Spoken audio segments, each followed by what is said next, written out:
Yes. Hello, everyone. Welcome to Coastal Transformations CCEU webinar. I'm your host, Chaitanya. Today, a Master Certified Coach with over 3 decades of senior leadership experience across diverse industries such as telecommunications, human resources, IT, oil and gas as well. So, Mohar has held leadership roles in both international and listed organizations and has been closely involved in large scale transformations, global expansions, mergers, and complex change initiatives. This transition from corporate leadership to executive coaching is driven by a deep passion for unleashing human potential through values, culture, and conscious leadership. In today's session, Communication in Coaching Conversations, Mohar will share his perspectives on communication with coaching conversations, drawing from his experience as a coach and a leader. We're truly delighted to have you, Mr. Mohar. Over to you. We'll start off this. Thank you very much, Chetai, and thank you for inviting me for this session. And good evening to everybody. I'm going to start sharing my screen with you straight away. If you can't see my screen, please, oops, where is it? It's not coming out of it.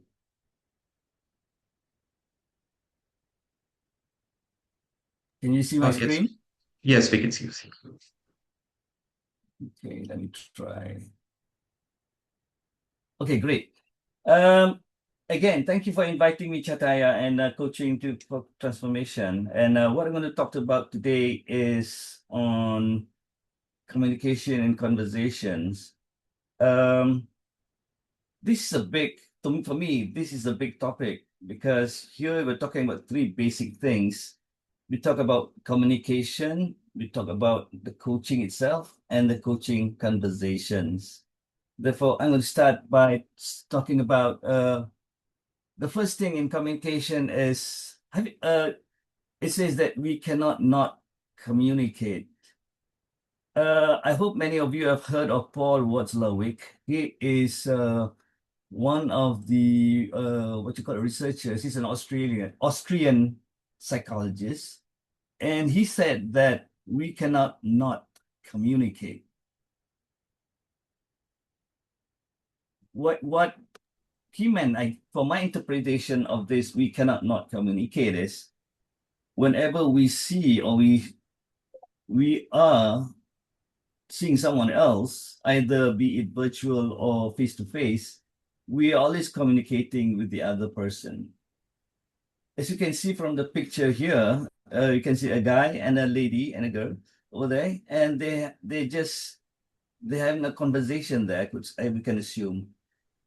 And when we communicate, one of the things is there is always dissonance when we communicate to one another.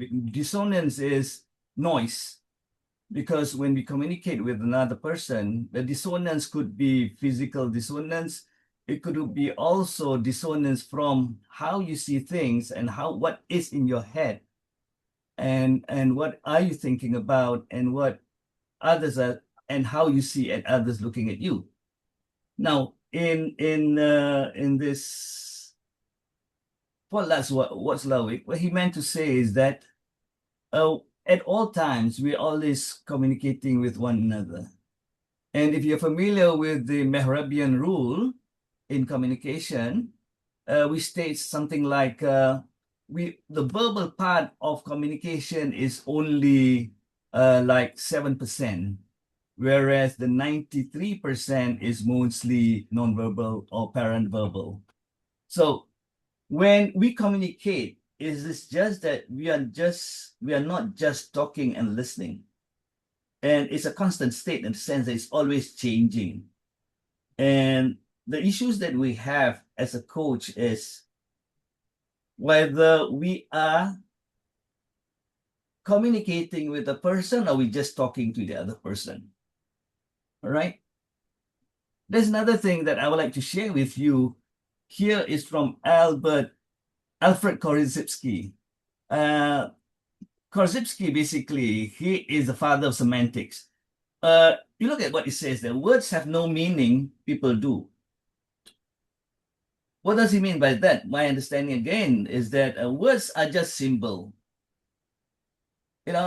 because different words have different meaning to other people. When you talk to someone, when you communicate with someone, the words that you use may not depict what he or she intends to mean.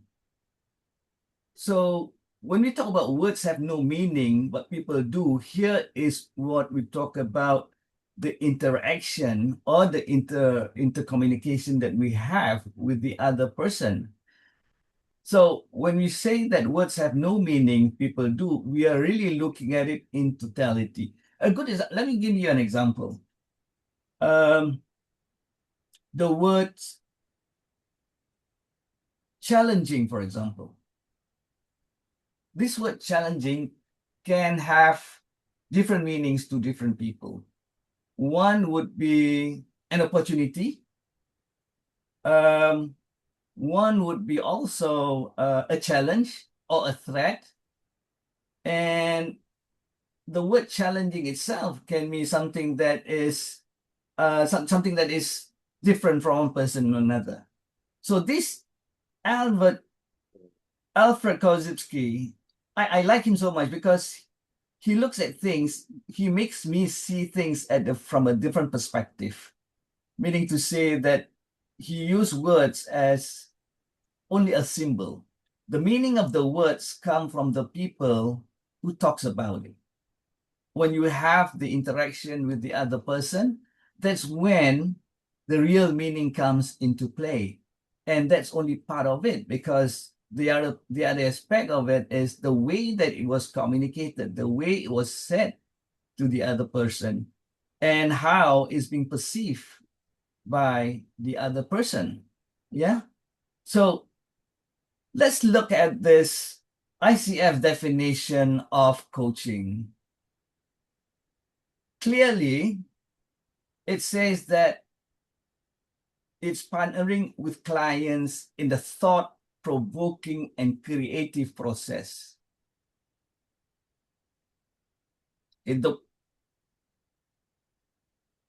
What does it mean there? First, the word is partnering. What is partnering? To me, partnering means we are at equal level. There's no such thing like I am the expert, I am the boss, I am the one who knows more than you, I am the one that it's above you. That's not partnering. Partnering here to me is we are at equal level, meaning to say that there's no holds barred. You're able to talk to me. You're able to say things that you want to say, and our respect for one another is there.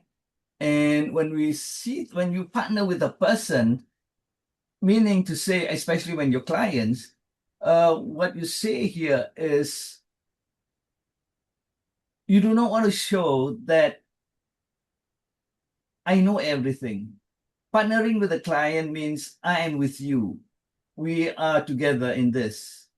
So when you have a thought-provoking and creative process in this, when you have the sessions with your clients, for example, what happens here is you're able to look at the person and you're able to communicate with the person, and you're able to see the person as he or she himself and nothing else. There are times when my clients are CEOs of organization, when they are CFOs, they're COOs. So what does that mean to me? I always tell them that, hey, you are the CEO, I'm the coach. However, here we are at equal level. There's no such thing as I know more than you do, and I'm the expert at everything. I'm not. We are here, we're just having a conversation here. When I partner with you, we'll talk about look at the thought-provoking and the creative process. What's the purpose of that? Basically, it is to inspire them to maximize their personal potential and professional potential. Here, okay. Here we look at the three things about partnership. One is when you talk about partnership here, we talk about the collaborative. It is non-directive. You know, if you are a coach and you think you know all and you are the expert and you want to act yourself as like a trainer or a therapist or a counselor, where all those things, what they do is they're giving answers. So it's not, that is directive. You have a problem, you talk. The trainer, for example, what they do is they teach you, right? They train you. A therapist is where you have an issue, you talk to them and they will give you, it's prescriptive, they give you some prescription. Yeah, and a counselor too. When you talk to a counselor, means you have some issues. And over there, what they do is, okay, they tell you to do this. Again, it's prescriptive. But in coaching, it isn't that way. It is a collaborative. It is something that what you do is you work with them. We're again, the word partnership is so key. And then we talk about the thought-provoking and creative process here. We're looking at things where you are enabled to explore together and to discover things and looking at new perspectives. At the end of the day, the goal here is to maximize potential, i.e., we focus on growth and meaningful goals. Yeah. Again, if you look at the core competencies of ICF, you have 8, yeah, as everybody knows here. We look at the 8 core competencies, look at the ethical practice, demonstrating the ethical practice. Then you talk about embodies a coaching mindset and the rest. I would like to touch to you on a few of these competencies. For example, when I look at ethical practices here, when you demonstrate ethical practice is when you know what your limits are, when you know what truth is, when you know that I can only tell you about things. If I do not know, I will say I do not know. And I'm not your problem solver here. We're just exploring and discovering new things as we talk. And when we talk about the coaching mindset, here the emphasis again is mostly, I would say is totally, not mostly, totally on the coaching, on the client itself. Having a coaching mindset, to me, is looking at things and the priority given is all about the coachee itself. All right. When you ask a question to your client or to your coachee, the purpose of asking the question is not for your benefit. It is for the benefit of the client or the coachee, for the person to think or to look at why is this question being asked and what's the purpose of this question being asked. You ask this question for the coachee's sake, for the client's sake, not for your sake. You are there to be curious, yes, but when you talk to the person, it's more making or to make the client to discover more. And to, the word they use here is to raise the self-awareness of the individual. Yeah. And same thing with maintains an agreements, cultivate trust and safety is very, very key, because if you do not have the trust from the client on the coach, it will not be a successful one. Having a safe place, safe environment where the coachee is able to be he or herself to see things that he wants to do. All right. So we talk maintains presence actively, listens actively, evokes awareness, and the rest. Question here is why this matters.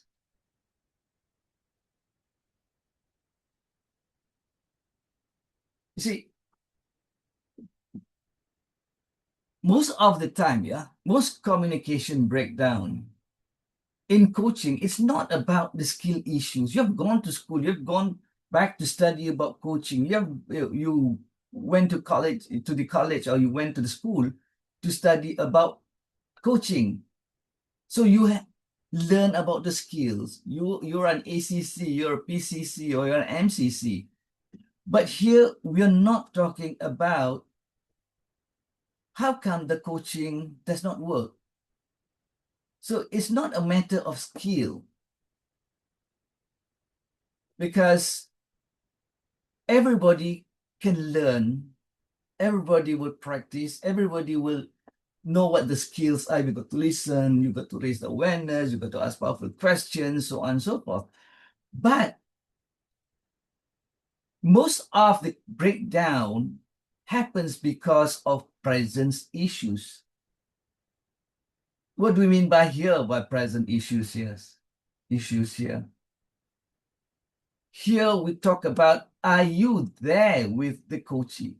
Are you talking about, do you have so-called the coaching mindset? You are there with the coachee for what? What's the purpose? What is the goal? What is the end in mind?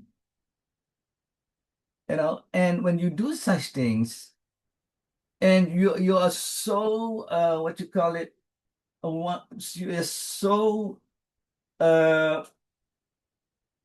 what's the word I shall use here? You're so absorbed in this coaching session that sometimes, as a coach, you're just wanting to help the person. You want to solve the problem. That is not our job. Solving a problem is not the job of the coach.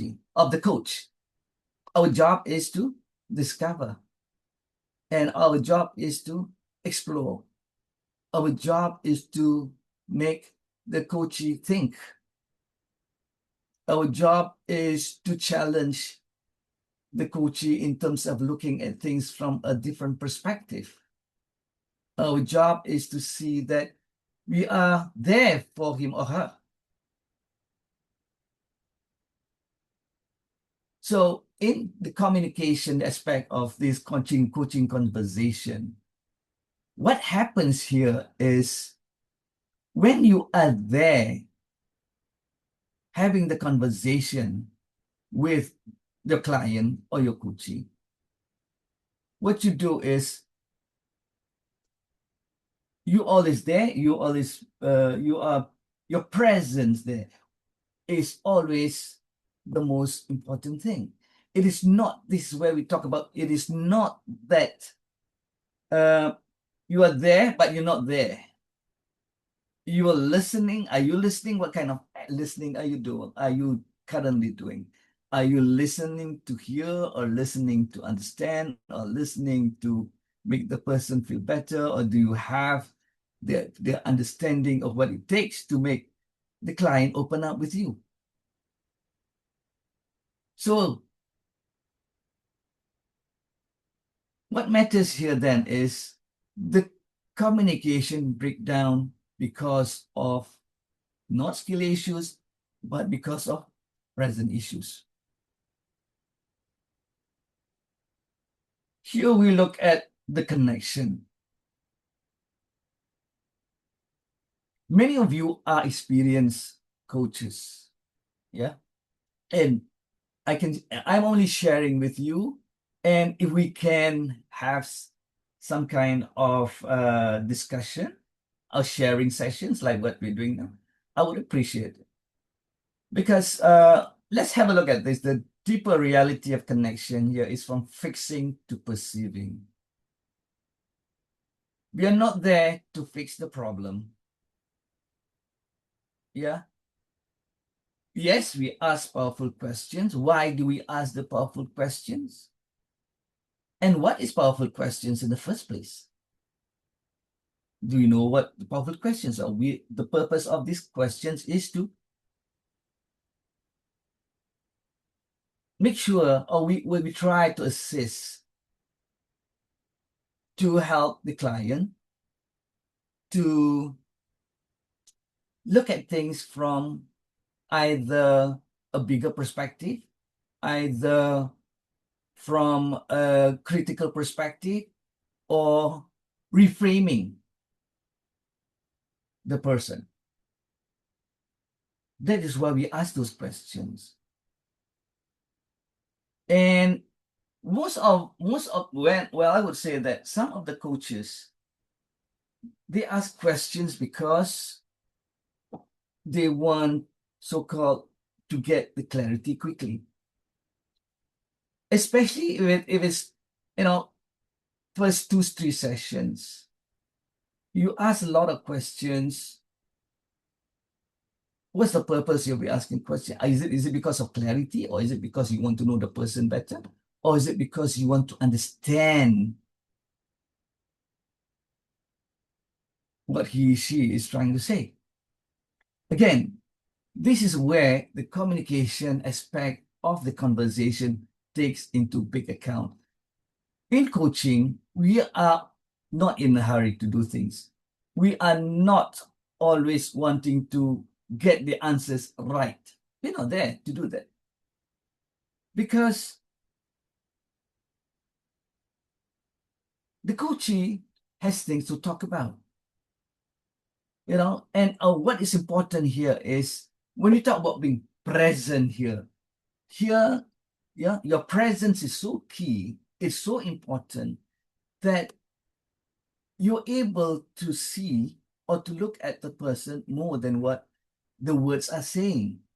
We talk about the verbal, the words that's being used. Sometimes, as you know, that people say things that they don't mean. And when people say things they don't mean, and that's where the confusion comes into play. And our job is to ensure that the words he or she uses really depicts or really says things that he or she wants to say. Because the other aspect of it, as I mentioned just now, is, the the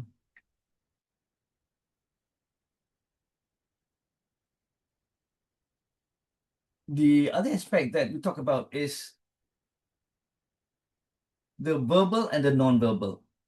When you are on one-to-one with the person, you can clearly see the hand gestures, for example, the tone of the words, the tone and manner of what being said.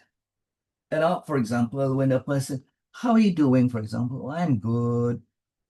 That's the difference there. When the person says, "I'm good," person, "Hey, I'm great." You can see the different emotions at that point of time from the words he or she said. Same thing with the non-verbal aspect of it, raising of hands, for example, looking at the sky. When looking at the other, when you ask a question, the person will not look into your eyes, will be looking at someone else, will be looking down or looking elsewhere. And those things help us to see who or what the person is really trying to say. Yeah. The other aspect of it is the emotional intelligence. Everybody's talking about emotional intelligence nowadays. We talk about what's the guy's name? Oh my goodness, can't remember his name. Anyway, when we talk about emotional intelligence here, we talk about how, first of all, we perceive ourselves, are we good enough in terms of helping the other person?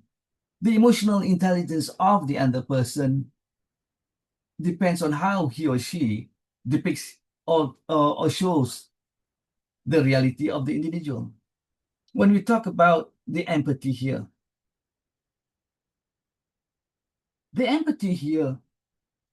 is, do you clearly see what he or she is going through in the process? By looking at the person, by listening well, by really focusing on the person, again, looking at the competency again, coaching mindset again, we'll be able to look at this person in terms of discovering more of what he or she has. Yeah. And finally, we talk about discernment. Discernment, this is where it is so key in terms of, to me, discernment is so important when we have the conversation with the client. Here, we're talking about just like peeling an onion.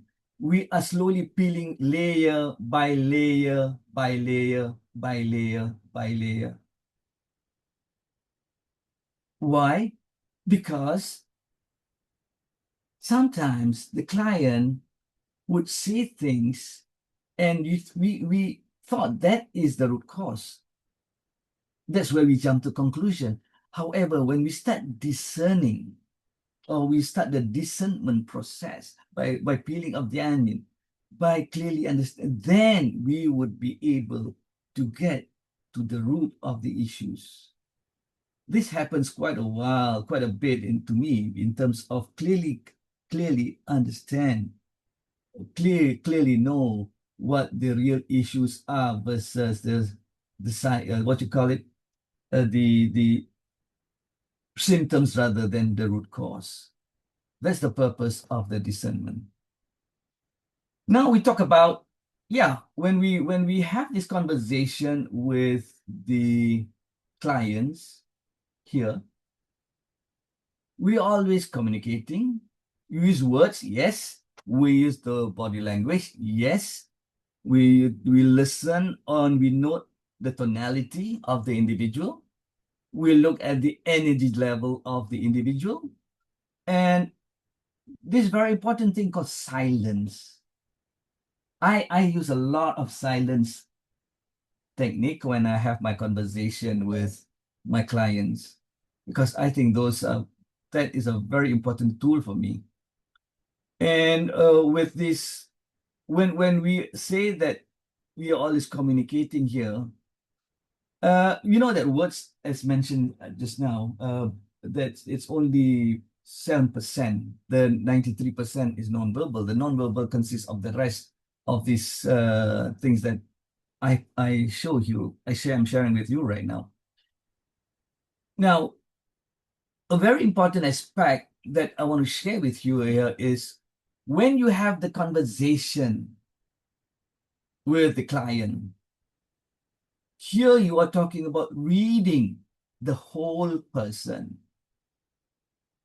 What do you mean by reading the whole person here?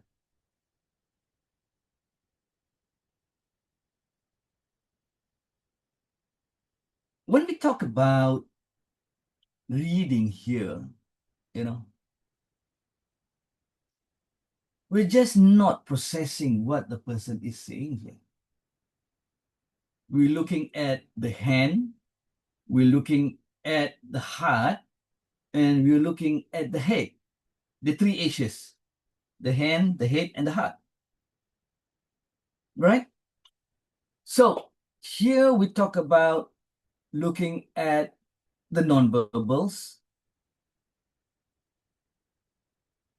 i.e., we look at the postures, the gestures, playing with the hands, for example, looking at the other way when you're talking to the person, and whether the client sits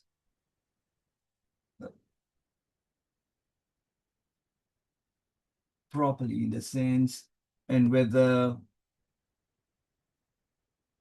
you're not judging here, you can only observe the emotional cues of the client or the person that you have conversation with. Energy shifts is so key when we have the conversation here, because when a person expresses him or herself, you can see the energy shifting. For example, when she talks of something and very excited, you can see the sparkling in the eye, or you can see the smile of the individual. And that's when you say, as a coach, you will say, I can see you smiling now. You want to share and can tell me what's happening with you right now? That kind of intervention that you have. It clearly shows that, hey, I'm having a conversation with this guy rather than having a session of counseling or a session of therapy or whatsoever. So when I have the conversation with the client here, we talk about looking at it holistically. We look at what is said and what is avoided. And those are the kind of things that, as a coach, we have to be alert. We have to know these things. We have to make sure that what is really happening with the person that is in front of us. Yeah. I did mention just now about the emotional intelligence in action. Here, I will elaborate a little bit more. When we talk about looking at the emotional intelligence, we are talking about the empathy just now. The purpose of empathy is not to rescue the person.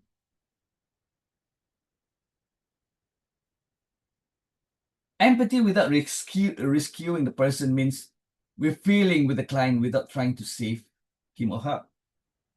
You're not a doctor, you're not a therapist, you're not a psychiatrist, you're not a psychologist, although those things are very important when we do counseling and when we do coaching, for example. Here, as a coach, we are feeling with the client. We're not saying, I'm here to save you. No. The client will save him or herself. Secondly, when we look at is impact the awareness here.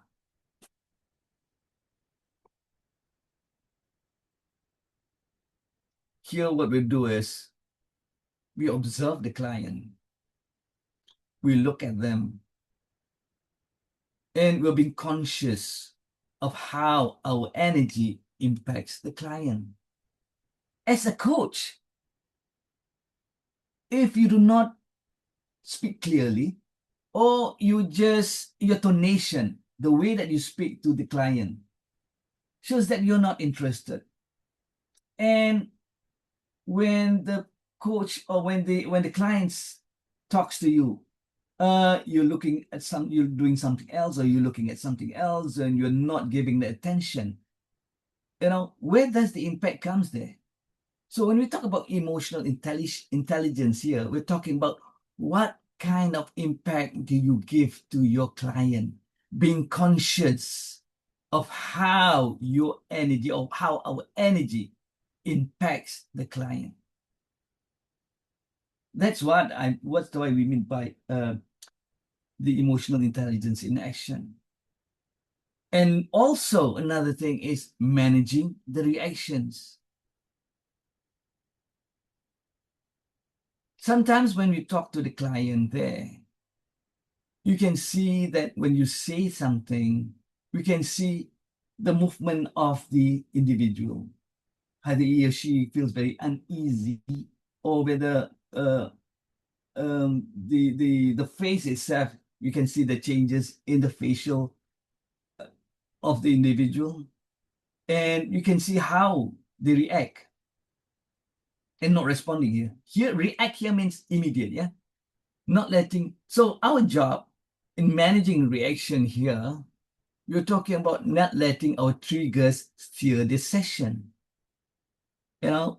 This is where we says, let it flow as it is. We just see how things are happening. We just look at it. And when we talk about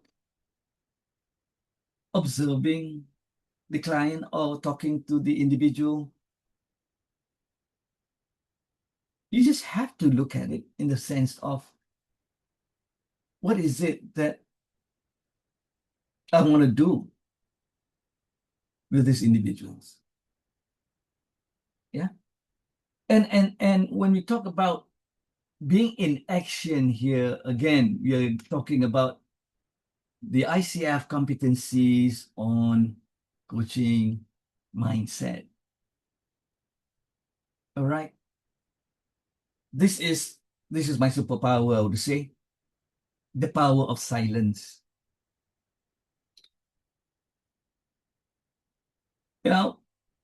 To me, silence is a powerful tool.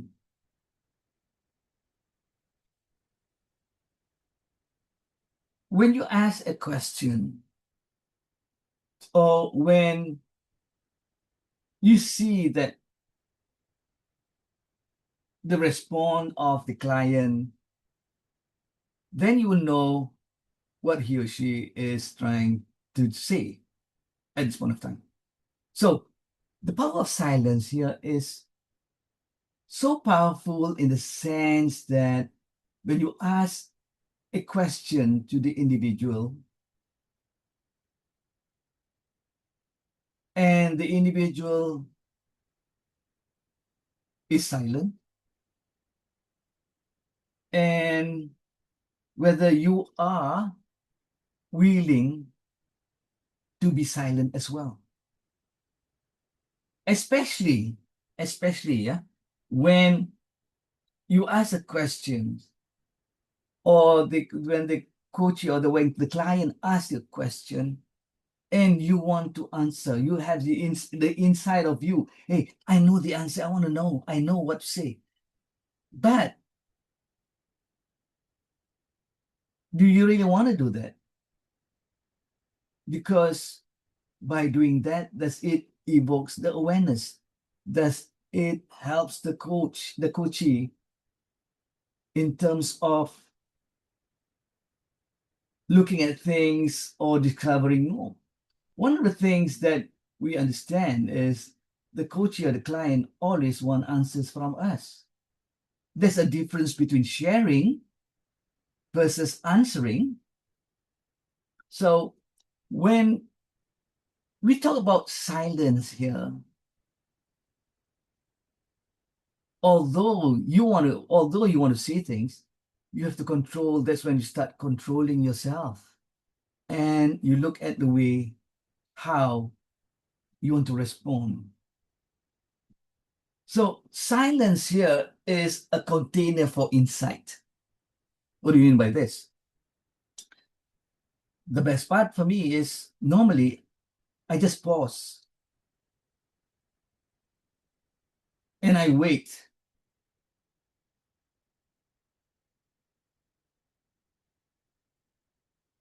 Although I want to say something, I just keep it to myself.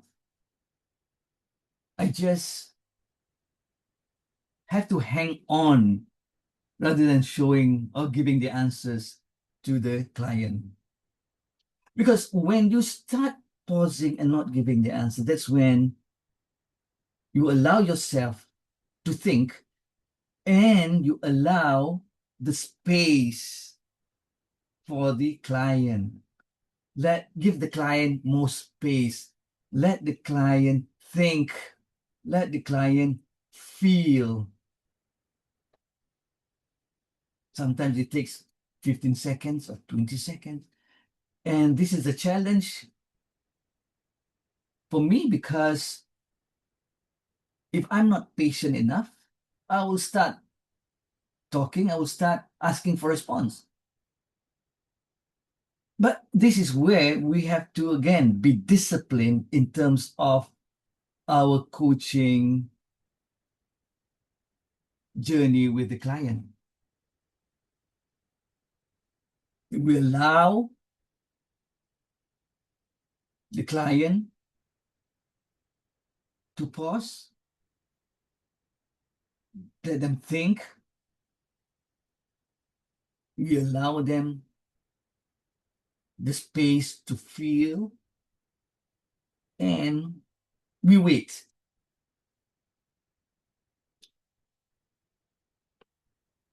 We wait for the response. We don't wait for the reaction. So, as a coach, you can answer this or you can write in the chat. Right? What do you usually do when silence appears?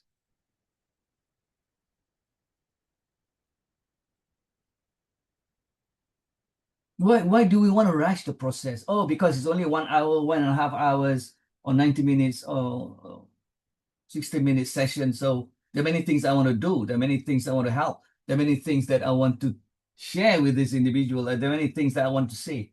No, no, no, no. That's not the purpose of coaching. And it is true that silence feels uncomfortable. I am, they would say that,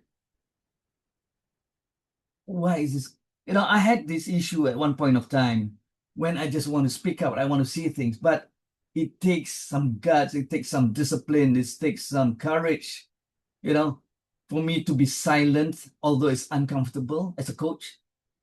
But with the discipline and with the courage, of course, the humility, I take silence, to be something that I have to work on, that I want to do, although it makes me uncomfortable at times then. Because some people think that if we do not help, if we do not respond to the client, then we have to do something, right? We have to help. Again, coaching is not a band-aid, We want to, yes, we want to help the person, but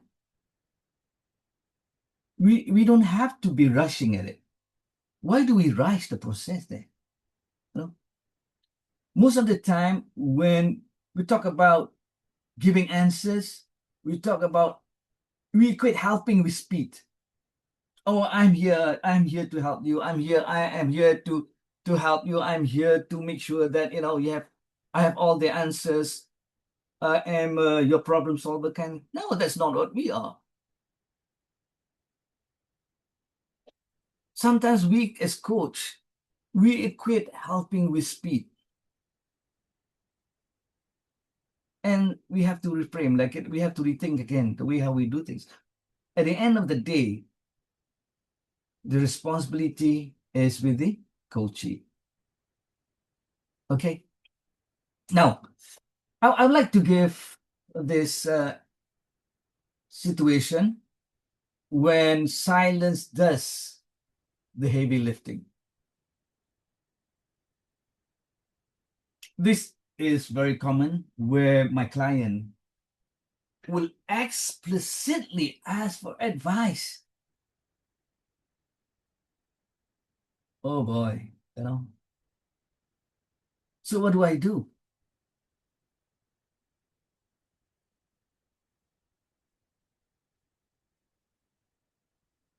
Do I straight away answer like, oh, I'm the expert in this area?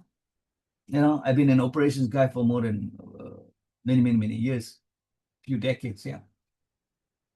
And I know what to say, but is it right for me to do it? So what I learned is, there are many unlearns and learns and relearns. So one of the things is the unlearning is not to answer the question, not to be the smart person, not to be the expert. What is important here is the coach, or me here, staying present.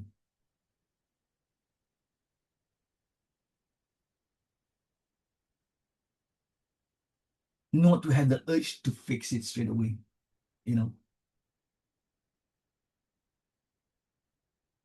We will have to look at the person. And this is where we ask questions for the sake of the client, of the coachee. We ask questions not for our sake. So the intervention that we have is to stay at present and resisting the urge to fix it. So here, the outcome that is the silence created pressure for the truth to surface. And when you are silent, the client will say something, or it will emerge. The real issue here is the silence created pressure for the truth to surface. What does this mean? It helps the client, not you, to surface what the issues are. This is where the real issue emerges. And here, you can see the distinct from the initial question. Again, when you talk about, I used the word discernment just now.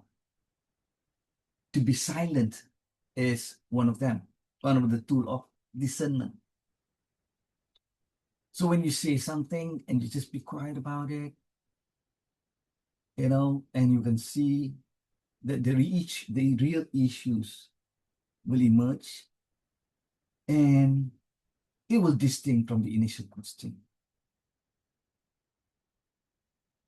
Again, as mentioned earlier, we are not problem solvers. So the difference between discernment versus problem solving is this. In problem solving, if you know things, when you talk about problem solving and decision making, what we do there is we address the surface issue presented by the client. Correct? But is that our job to solve the problem? But when you discern, yes,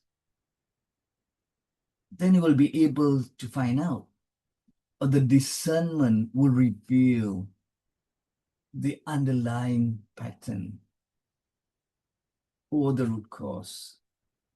Basically, that's what the difference between problem solving and discernment is. Why? If you want to just address these issues, the surface issues presented by the client, you don't have to be a coach. How much do you want to help the individual? When you discern the issues with the individual will reveal what is the real cause of the situation, what is the real issue. And this is where the power of emotional intelligence comes into play. Why? Because we stay empathetic. How? We're not there to rescue the client from it. We are there to be there. Our presence is more important. And that's what a coach behaves.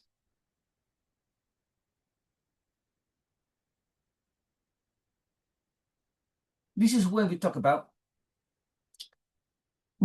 insights here.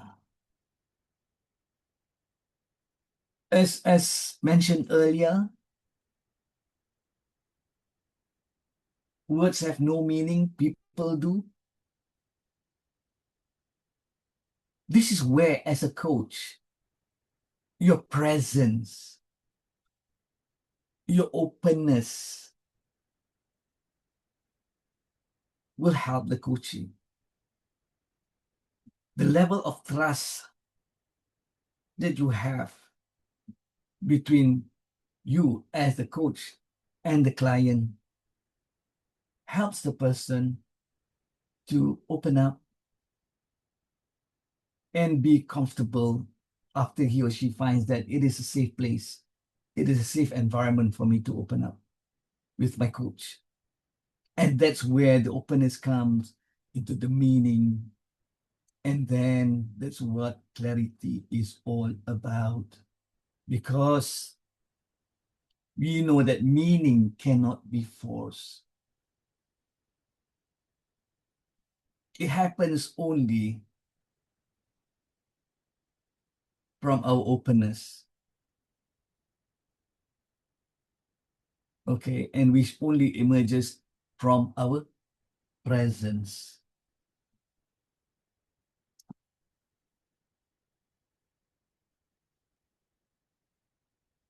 So far, this is a monologue.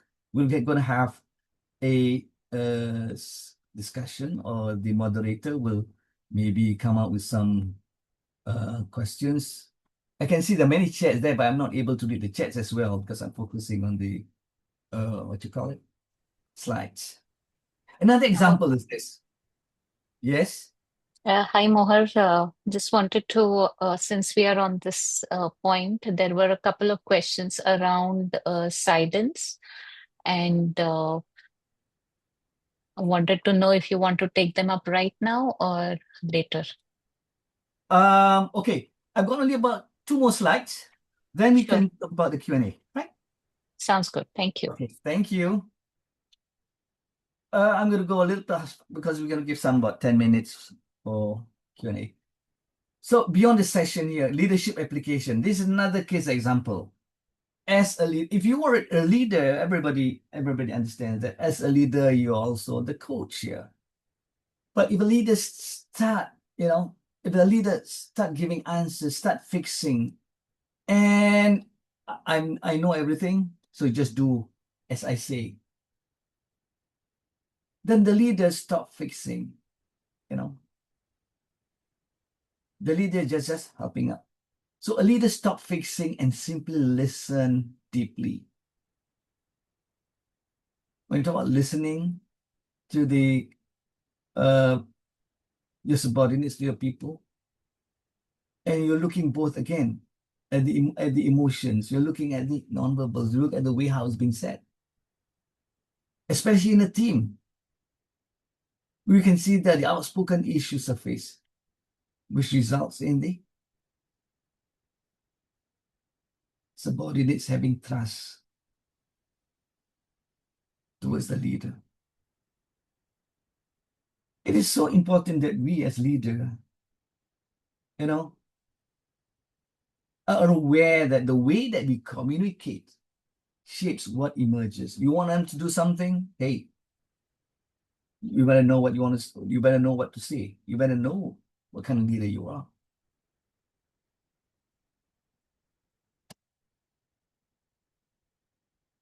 So this will be talking about being a leader here. You're listening beyond words. I know he or she may be saying, but how is he or she saying? Look at the tone and the manner the person is saying. Look at the nonverbals. Read the body, not just the transcript of the words. And when a person asks a question, do not simply react. We have to pause before we pause, we think. Yeah, we pause, we think, we say thank you. Then only we respond. And always stay curious. At the end of the day, what's important here is in the conversation, the intervention is you and no one else. So in coaching,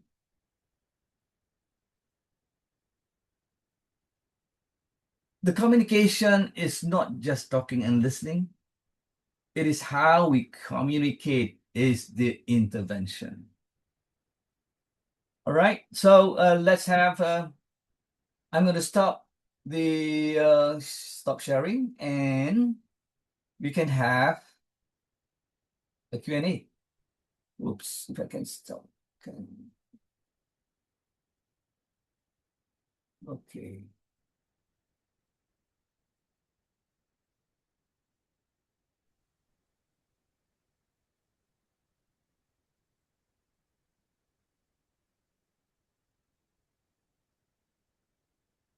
So So I just back to the wanted to check moderator, in. yeah? So I just wanted to check in. Does anyone have any questions or thoughts that you want to carry it out? Yes, Arvind? Yeah. Hi, Mohar. Thank you so much for a beautiful, lovely session. Hey, Uh, Ivan. Hi. So my question is that I have been doing peer-to-peer coaching right now in my present cohort, and one thing I have noticed that so we are the coaching is going on, and I can see what is happening, and the coach is resisting to accept it constantly. I'm So sorry, you what's the So word let's you say you can see, and Mm-hmm. you invite the coachee to see it that way. For example, let's say I see what is happening. For example, during the conversation, I invite the coachee to consider that, and there's a certain amount of resistance to do that. No. I don't think this is it. I would.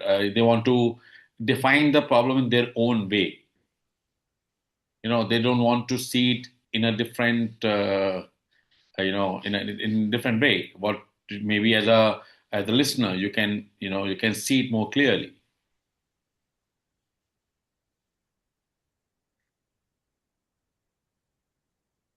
And so, what is the question here, Arvind? My question is that what do you do as a coach? What do you do there? Because you do you move on from there because the coach is kind of there and you can see what is happening, and you're inviting the coachee to perhaps do it from see it from that perspective, and he's not wanting to move from there. Okay. In that sense, then, what would you do in terms of knowing what is the in thought of the coachee? I'm sorry. Question here is, what are your thoughts about the coachee itself? What are my thoughts? My thought about the coachee is that he's perhaps stuck on a certain idea Okay. and he's not necessarily looking to solve this. He wants to solve it in his own way. Okay. He's not moving away from that perception or whatever idea is made in his head right now, and don't want to go to the next step. Okay. And you know very well, as a coach, at the end of the day, the action being done by the coachee is his or hers and not yours. And as a coach, you have to be independent of that. Let him or her decide what they want to do. Yeah? Got it. Yeah, clear. Yeah. Thank you, Arvind.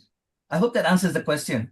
Yeah, it does. It does. It's actually, I think it was about my feeling, and you addressed it quite well in that sense because I was struggling with my own feeling about this and considering it as my failure to be able to communicate correctly. But when you say this, that is a responsibility of the coachee and not necessarily mine to convince him. That perhaps takes away that guilt of not being able to, deliver. Arvind, just to add on a little bit, we have got nothing to be guilty about if the decision made by the coachee is his or hers. Correct. I get that. Yes. Yeah. Yeah. Thank you. Yeah. So May I? now we have sure. There's some questions, I guess, at the chat. Yeah. Can the Chataya or someone else read and tell me what it is? Sure. So there's a question by Mr. Ravi. If yes, what role access to a certain language plays in coaching and meaning making? Can you please say that again? If yes, what What is role yes? access to a certain language plays in coaching and meaning making? I think it was related to the previous topic which Mr. Arvind was talking.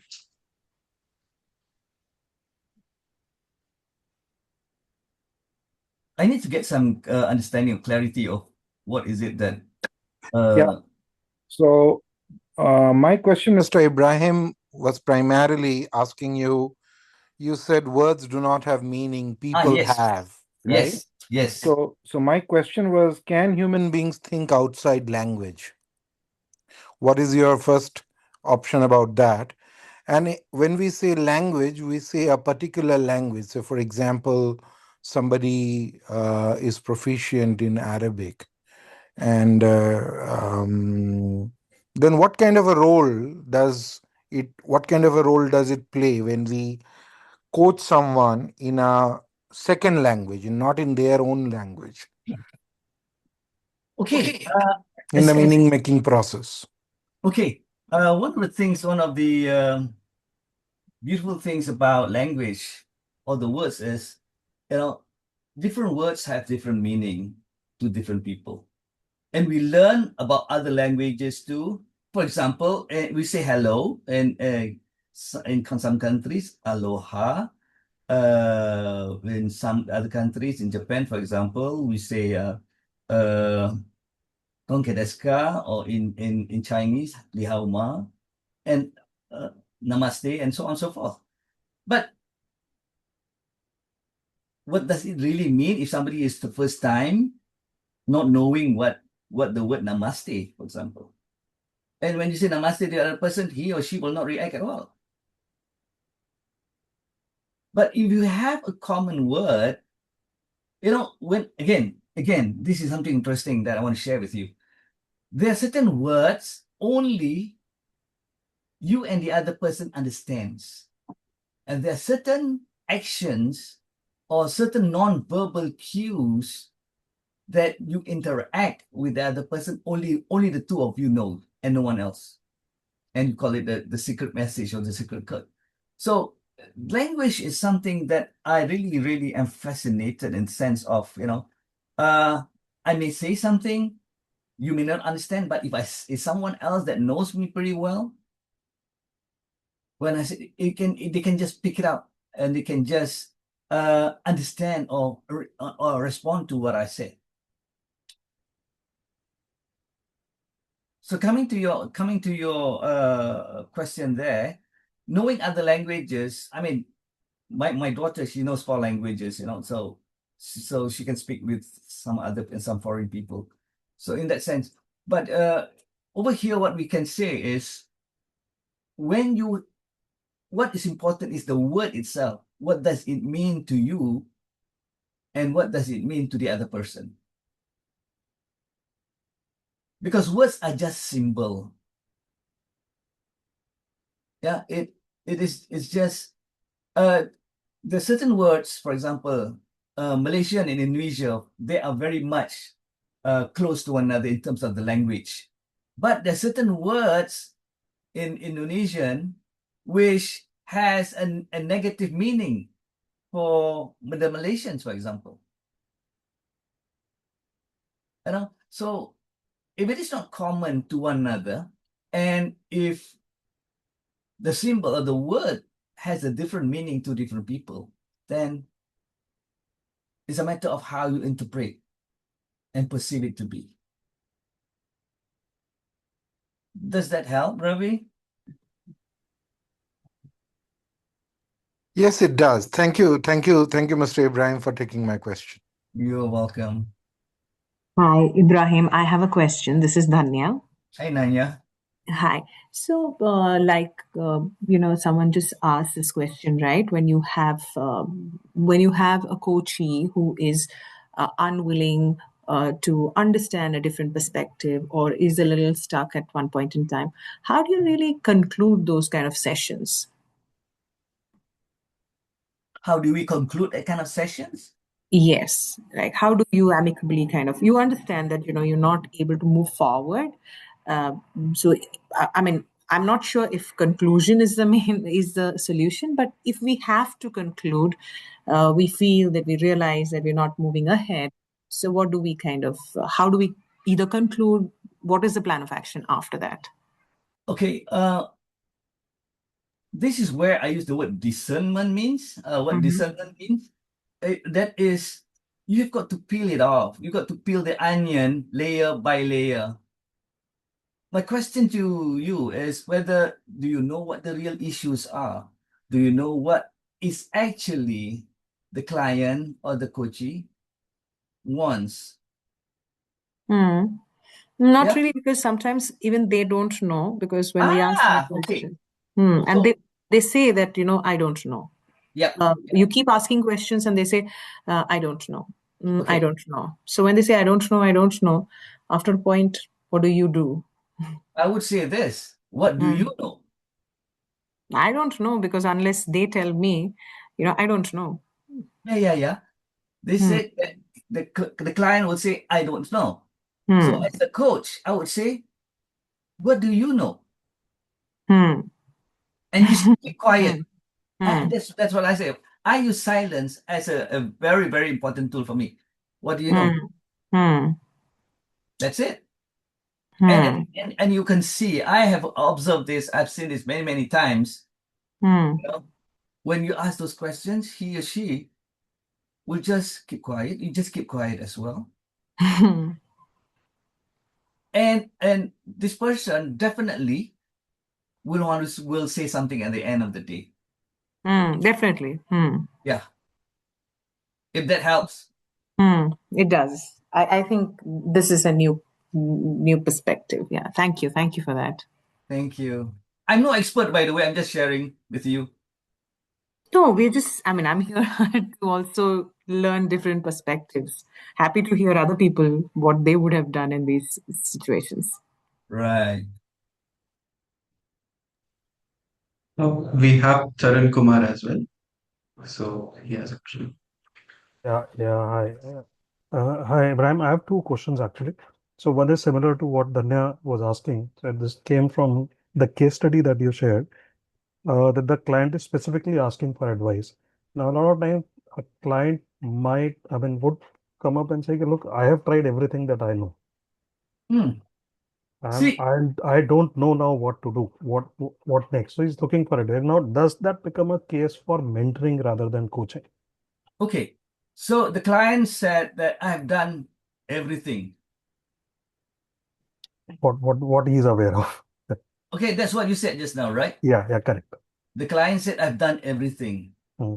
So as a coach, I would say, what is everything to you? What did you do? So when the person said that, Yeah. when you ask, you have done everything, what is everything? First, that's the first question I will ask, and I will listen. Yeah. Based on what he or she said, along Yeah. the way, the few things that you can pick up and further be more curious about it. Hmm. And I'm pretty sure that at the end of the day, the client will solve his own issues.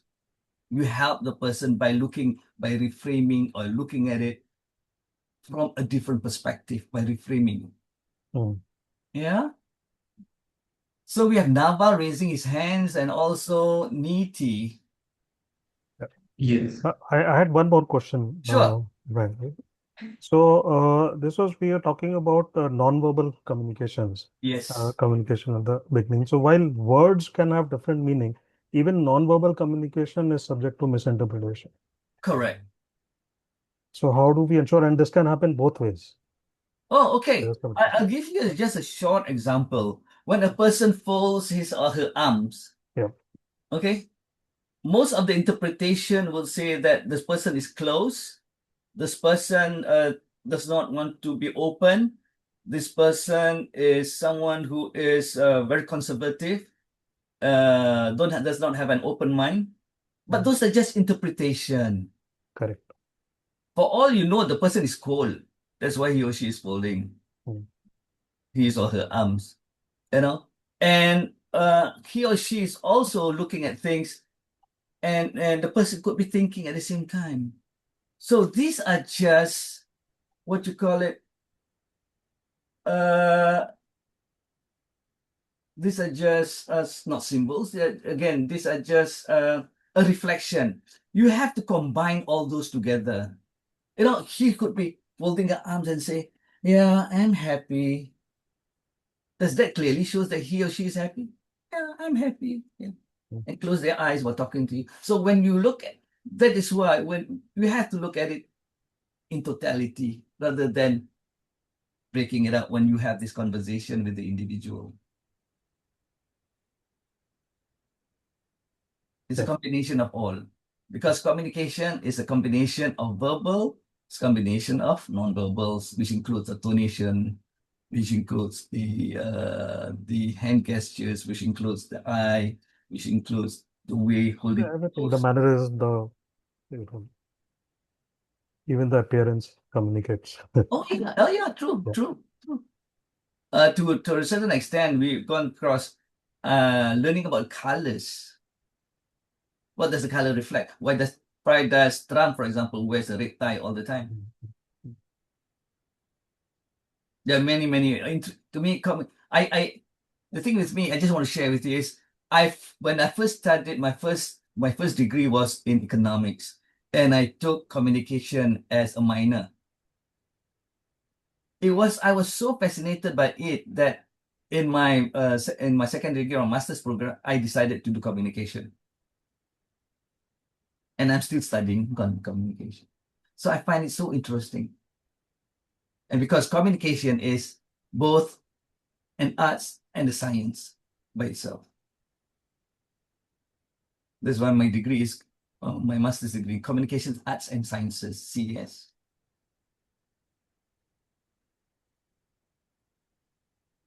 Yeah, great. Thanks. All right. Okay. So we have Mr. Naval over here. So Yeah. Uh, Good evening, and thank you for such an insightful session. Uh, Now, what I was wondering is when we mentioned and when we have heard this lot of times about partnering.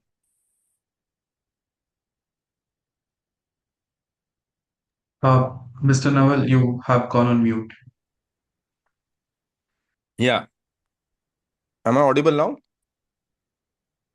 Yeah. Yes, you are. Yeah. Thank you so much. So I was asking, is partnering by any chance possible without empathy?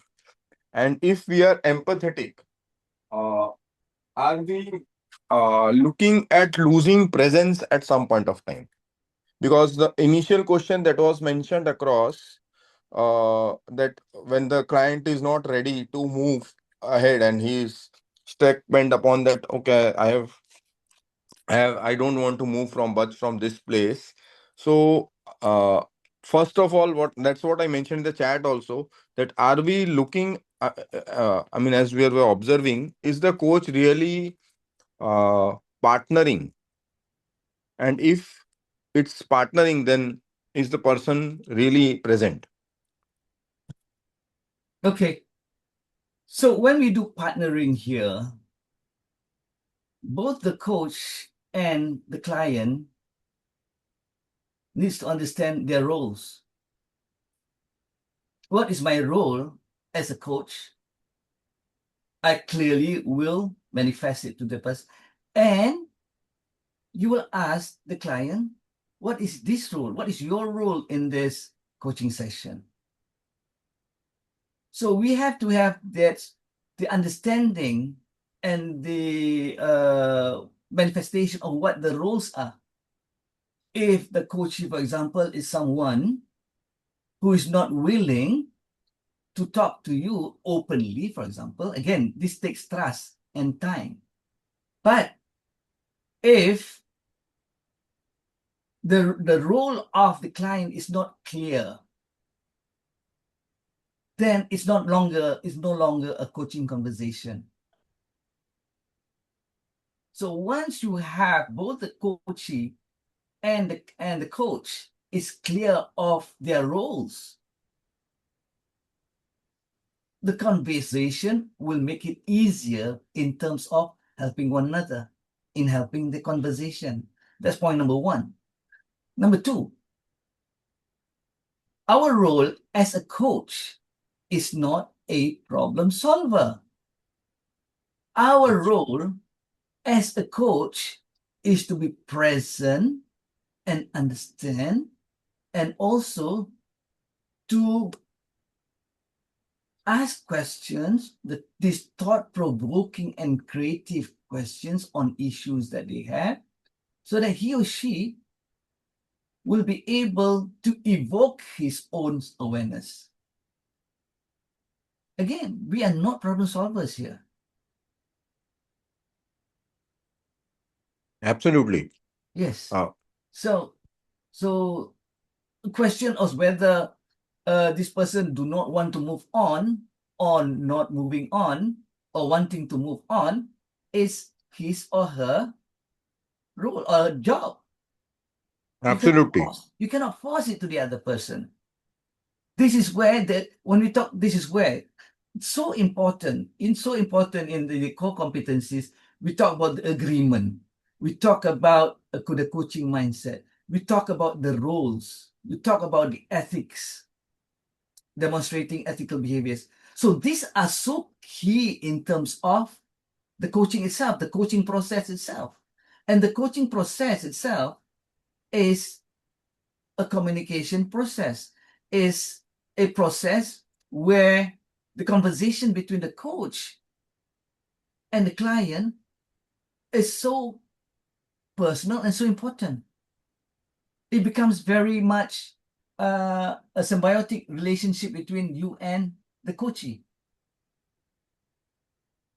True. Yeah. And that is where, Mr. Ibrahim, I was wondering that are we referring to the CC3, whereupon if this is the scenario, the client goal is not established the way it needs to be established. Okay. First question is, I have for you, is it the client's goal or is it the company's goal that wants to have the client to have that goal? If I mean primarily it needs to align, but if it is not, then primarily it is coach's goal. Yes. Because it is coachee led. I am just a catalyst. Yes. So the conversation is being led by the coachee. Yes. Yeah, if it's a tri-party agreement and the client and there is a sponsor who has sent the coachee, and coachee is not willing, I mean, or he or she is thinking, why am I there? Then of course that what you mentioned about building the, I mean, the agreements and the mindset all comes into picture. Okay. But does it reflect, does it change basis the levels, I mean level of coaching in terms of the organization level I'm talking of, a CXO or a CEO coming for a coaching, or a middle level manager coming for a coaching, or a frontline staff coming for a coaching. Although we say that we always coach the leaders, but that leader is never defined specifically. Yeah. In the first place, my question is, does the coach or does the coachee know why he or she is there for? I mean, I have come to a situation, one situation where the coachee says, I'm here because HR asked me to come. Yes. Okay. So what I do is I just have that conversation. I go back to the CEO or the HR and say, why is it that you're not communicating? I ask that question to the HR, or I ask that question to the CEO, depending who engages me. And why is this not communicated to the coachee? And I put the responsibility again on the HR or the CEO, saying that this person that you send to me, I'm not here to solve their problem. I am very straight. I'll be very straightforward with the client, i.e., the one that pays me. If he or she does not communicate with the coachee or to be my client, I will send them back. I want that conversation first from either from HR or from the CEO, because as a coach, we are not the dumping site. That is something that we have to remember always. Problems go to coaching. That's not what we are. You have to understand, we have to remember that coaching are only for people who are successful, or people who wants to be successful, or people who wants to be more successful. If they have problems, that's not our job. You go and see counselor. You go and see a therapist. You go and see a mental health people, a counselor, whatever. We are here to support people who are successful, or people who wants to be successful, or people who wants to be more successful. We have to be very clear when we talk to our clients, to our the company that pays us. Because some people think that if the staff have issues, send it for coaching. They cannot differentiate between counseling versus coaching.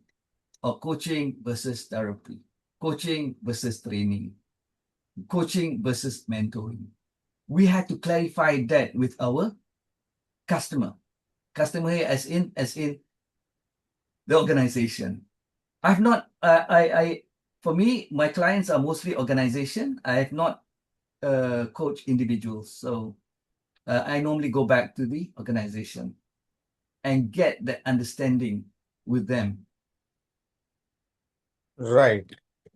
But that is exactly what the point was, Mr. Grime. And I'm sure other people are waiting for it and would like to definitely catch it up on offline, Sure, if possible.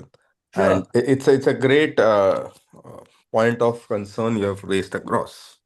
And I'm sure, and a lot of sponsors who come across are like this only, where Yeah. tri-party agreements are there. Yeah, thank you. I'm Thank you, Naval. I'm just mindful of time, and I know Nidhi's has her hand up for quite some time. Mr. Ibrahim, can we take this one as the last question for the day? Okay, we'll Are you take the okay? one final question. Yes, thank you. Good evening, Mohar. I'm Nidhi here. Thank you for a very insightful conversation on the subject. My question is that in the work that we tend to do with corporates, especially, there is a lot of focus on outcomes that they are expecting. Now, communication, as we understand, and as you rightly put it across, it's a lot about silence. It's a lot about slowing down, pausing, and helping the other think. Many a times, both the coachee is under this unsaid pressure of trying to get outcomes from coaching conversation to meet the expectation of their bosses or organization or what have you. Now, so there is a unsaid pace in the room. There is an unsaid pace in the room that, to do things, to get outcomes, get results, and so on. My question is, do you have any suggestions on how to reduce that pace, that unsaid pace in the room, which the coachee is experiencing, and prep the coachee better to engage into these conversations which require you to be present and not require you to talk per se. So if there are any suggestions or cues you have to set the environment where such kind of a meaningful conversation can flow, it would be helpful. Okay. All right, Niti, yeah. Thanks for the question. First of all, I just share, and this is sharing. This is not a coaching session. This sharing. Normally, my coaching sessions per person is like 10 to 12 sessions. All right. So this is where the initial stage of the coaching contract between you and the organization, between me and the organization here, comes into play. Because one of the things is we will have an agreement of the things that needs to be done, basically what the outcome is. Then there is also a timeline whereby every 3 months or every on the fifth month, if it is 10 on the fifth month, if it is 12 on the third month, 6 month, 9 month, and 12 month, we will have a review of the coaching. Here again, we're not talking about the individual itself, you're talking about the process. And looking at the concerns and see this is the outcome. The way that I normally meet the sponsors here is I will ask them questions, things like, what do you see different in them now versus previous? Looking at the outcome, yeah? Because most of the time, the outcome that the sponsors want is on behavior. So when I talk to them, I will ask questions. What do you see in this person? Do you know? And we just listen to what the sponsor says, and then you'll ask questions. Do you see a change in the behavior, or what good things do you see in that kind of situation?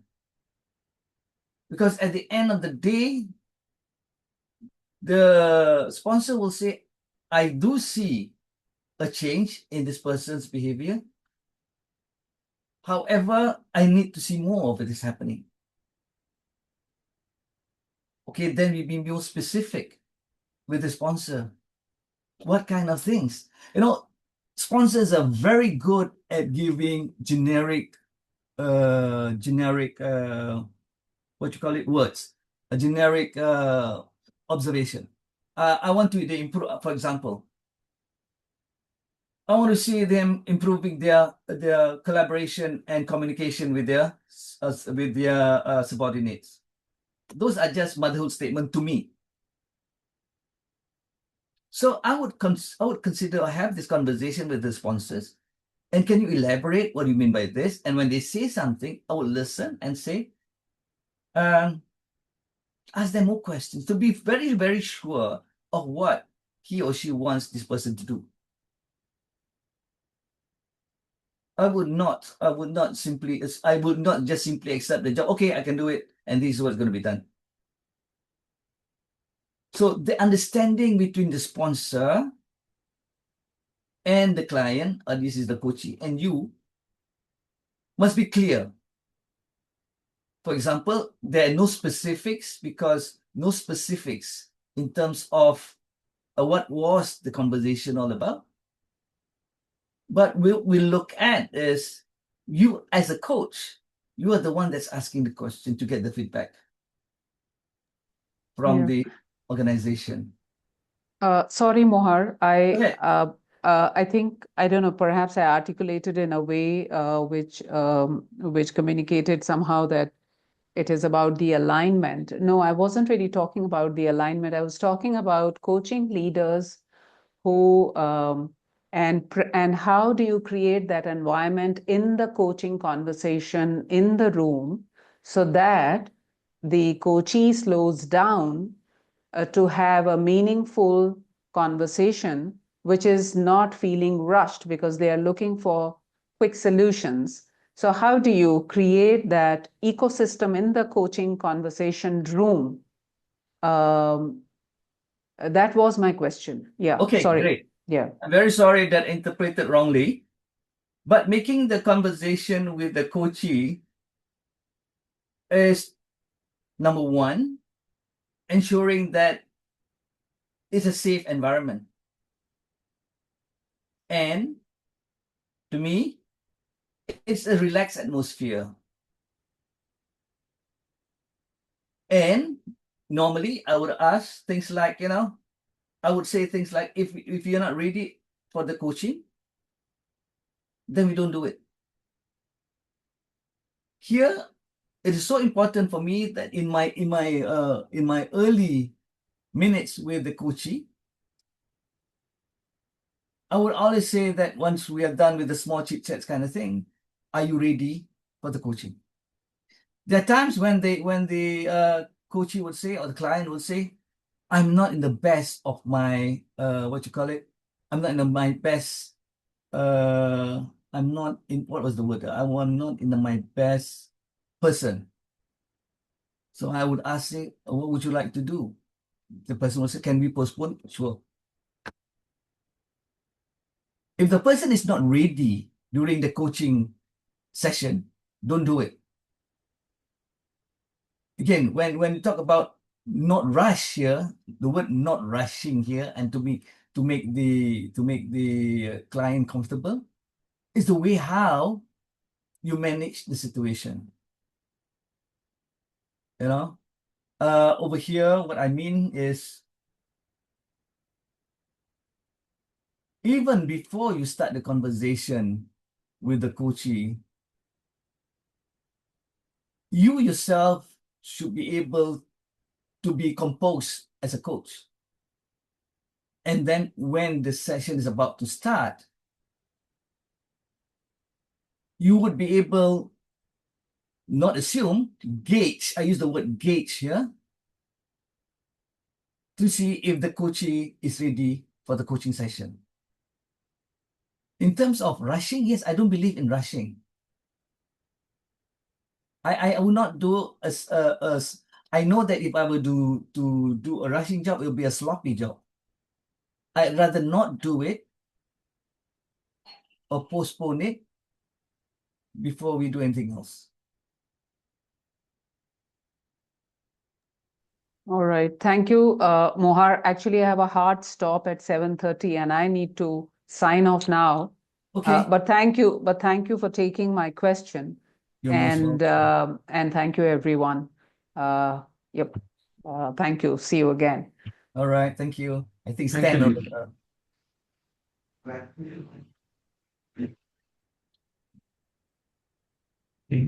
I'll go back to the moderator. Thank you, Mr. Mohar. Thank you for such a wonderful session. I know it extended by 30 minutes. Thank you for your patience and everything. So, everyone, I have shared a link over the chat box that has the CCU certificate form. Please do fill out the form in order to receive your CCU certificate. Mohar, we are very grateful to you for today's session. Thank you very much for that learning. In fact, for creating that pause and that silence for all of us throughout the session. Really appreciate it. Thank you. Most welcome. All right, everyone. Bye-bye. See you all next week. Bye-bye. See you. Thank Bye. you. Bye. Bye. Bye. Good Bye. night. Bye, Good Stella. night. Good night. Good night.